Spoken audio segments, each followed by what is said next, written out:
Lecture du livre des Actes des Apôtres. Avec Paul, de Troas, nous avons gagné le large et filé droit sur l'île de Samothrace.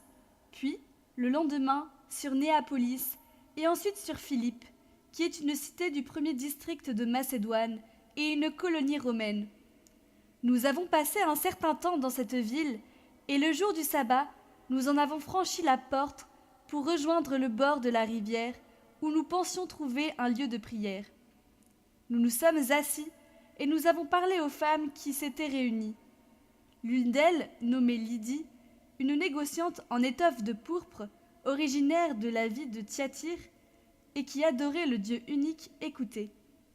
Le Seigneur lui ouvrit l'esprit pour la rendre attentive à ce que disait Paul. Quand elle fut baptisée, elle et tous les gens de sa maison, elle nous adressa cette invitation. « Si vous avez reconnu ma foi au Seigneur, venez donc dans ma maison pour y demeurer. » C'est ainsi qu'elle nous a forcé la main.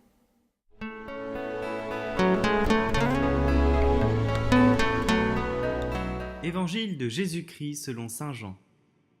En ce temps-là, Jésus disait à ses disciples : « Quand viendra le défenseur, que je vous enverrai d'auprès du Père, lui, l'Esprit de vérité qui procède du Père, il rendra témoignage en ma faveur.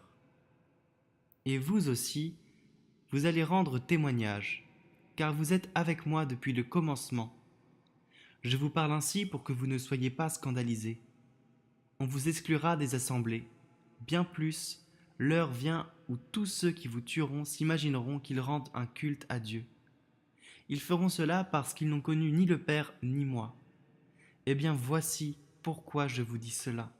Quand l'heure sera venue, vous vous souviendrez que je vous l'avais dit.